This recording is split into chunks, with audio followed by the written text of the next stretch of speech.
Hey guys, it's me, Hero Forever, and today I have a power washer. It's a Honda GX 160 5.5, and we're going to be doing a little bit of work on it today. Most power washers are pretty universal. I don't know what year this is, probably around 5 to 10 years old maybe. Not sure, could be older. Very basic design, everything's easy to get to. Most of them are like that, and this power washer kind of doesn't run the greatest. So I automatically assumed when I got this that it was probably a carburetor issue once I checked and seen that there was spark and compression. So I went in the carburetor, cleaned it up quite a bit, put carb cleaner in there, all that stuff, and it ran a ton better, but I could still see some improvement that would have to be made since it's my own personal one and I plan on having it for a little while. So we're going to be replacing the carb today. We're going to be putting on a new air filter today. And it looks like we have a gas line in there. Yeah, so we have the new throttle lever. Honestly, not sure what this even is. And then we have a gas line. So if you have a power washer or really any type of small engine thing and it starts up for maybe a second or so, but it doesn't continue to run strong, or it doesn't run strong at all for that matter, the main thing you probably want to go to would be the carburetor. It's a super simple fix if you just have to clean it. Right now, to start off, we're taking off the air filter. Super simple. I love this design that they used. I'm using one hand to hold on to my phone. And right there, then we just pull this off. You might have to wiggle it off a little bit. It's a pretty tight seal. This was the last air filter we had. And, I mean, it might be kind of hard to see, but obviously it doesn't look nearly as good as this. Granted, this one doesn't have metal all around it, but you can see that. Can you? Yeah, look at that. Doesn't look very good. That's going straight into the carburetor, into the engine. So we're going to replace that. But before we do that, that's kind of like a last step we want to do. We have to get to the carburetor and take it off in order to replace it. So what I like to do is, for this model anyways, we're going to start off with taking that bolt out right there. That's going to unleash this throttle thing, like this control panel, I guess. It's actually what holds on the air filter too, which is kind of cool. But anyways, we're going to take this entire black piece off. This bolt, this bolt, this bolt, and that's all you have to worry about. Also, I'm going to be using a 10mm to do this. It's hard to do with one hand, but if I can do it, you guys definitely can. I'm just going to loosen them up right now, then I can get it with my hands probably.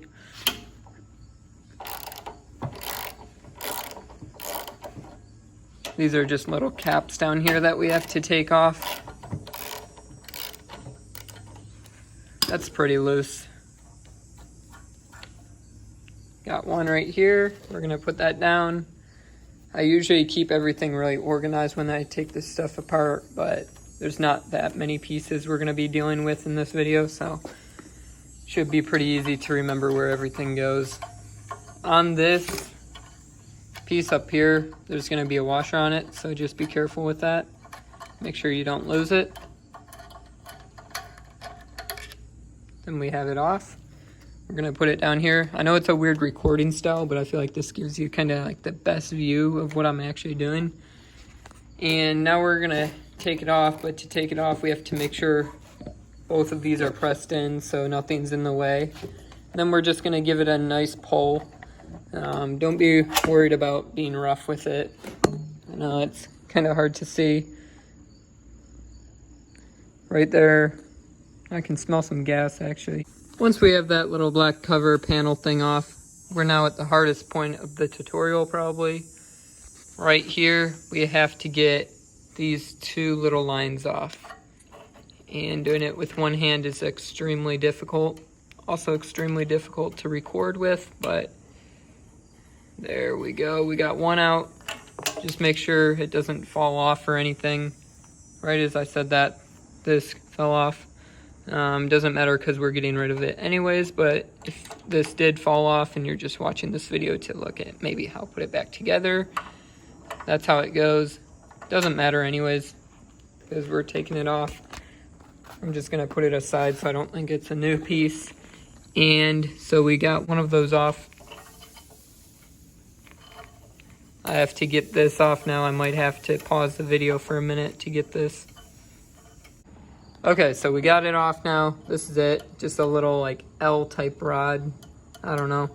But we have it off. We're going to keep it right there. Before we take off the carburetor now, there's one last line we have to take off, and it's to the gas. Before you go and just try and rip this off, realize if you do have gas in the tank, gravity is going to pull it down, and then it's going to go spilling out.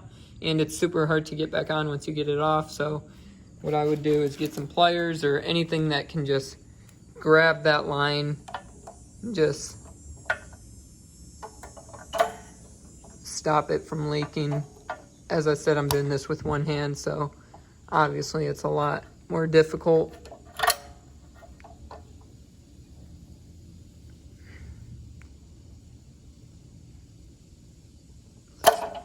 There we go. Got it off. We can just put that on the side. Don't need to worry about it. And then we just grab this carburetor right off. Here's what it looked like. We're gonna put it back in our little work section. Little seal piece that came off the front. And now this is what we're left with. So as of right now, we took off the air filter. And what else did we take off? The carb, a gas line, and some little bolts and stuff. But now we have to get the seal off, and I think I'm gonna need a screwdriver for that. Now from this point, if you wanted to replace the fuel line, you would go from right here. You could take this off and pour all of the gas that's in the tank into a bucket, and then trace back this line into the gas tank, and you can replace it.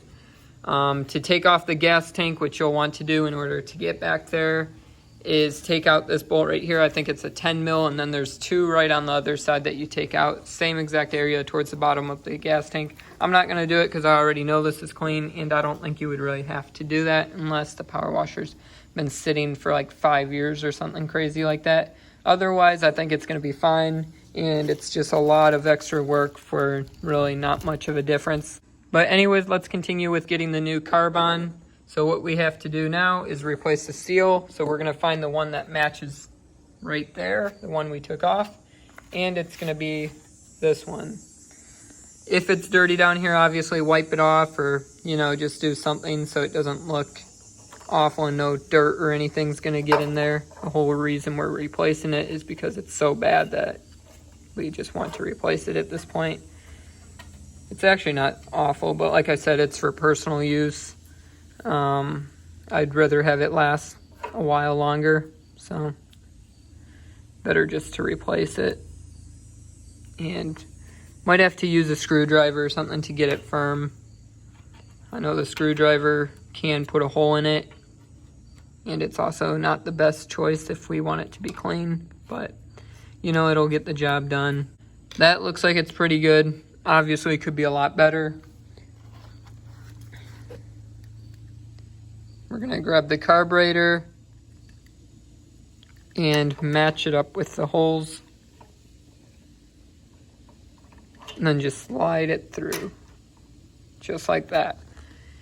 So now we're kind of going in a backwards process. We're gonna put the gas line back on first thing. So let's do that. We got the gas line on now. Fits really good. Now we're gonna grab this and connect it right into that little hole right there. Make sure it's in and it's not gonna slip out or nothing.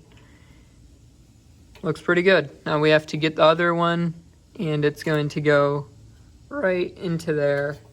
This is the one I had to pause my camera for to get off, but we're gonna try it right now. I don't think we're gonna be able to do this with one hand.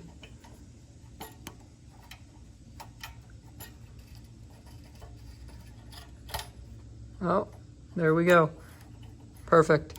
We got it on. We're gonna snap it into place just by putting a little bit of pressure, and that's what it's gonna be like. And now we have almost everything connected. We have our gas line, the spring thing, and then the other spring thing. I don't know. I'm not a mechanic. I just know how to work on some stuff. Good quote, huh? Okay, so got that in. All right, now we just have one more seal that we have to put in place. It's gonna go right like that. Make sure it's firm, obviously. You don't want it to be loose or anything. I think this is good enough. Once we put the bolts in and everything, it's gonna hold it really nicely in place, I think. Could have been made a little bit better, I think, from a quality perspective. But you know, it gets the job done and it's really cheap. I think this was like 20 bucks for all of this stuff, which is insane. Okay, so everything looks good. So now what I'm gonna do is grab this. This regulates the choke of how much it's open / closed.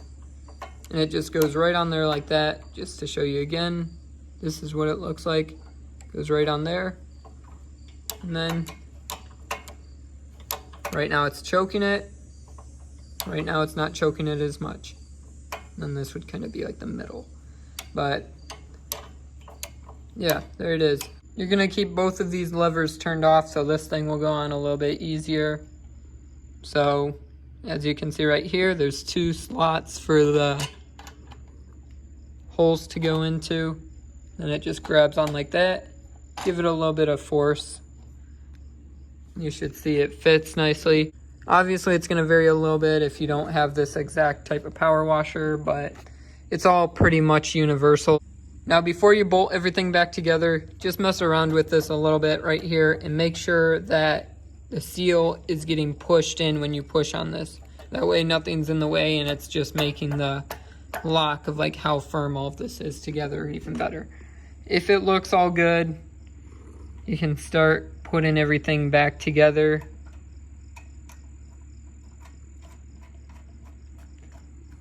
Start off with just using your hand to get it in. That way you're not over tightening one side or putting too much pressure somewhere and then it cracks.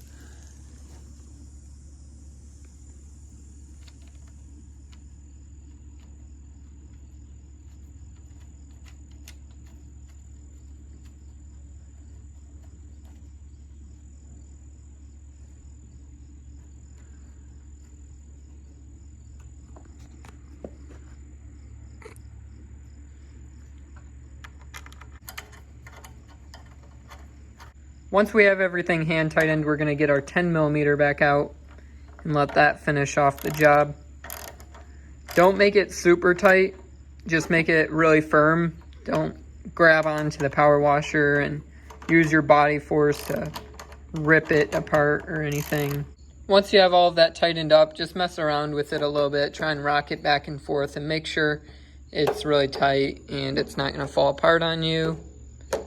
Next, we're gonna get our air filter, slide that on right there. Then you're just gonna tighten it on. There's a lot of threads, so it might take a minute to do. Once again, this doesn't have to be super tight.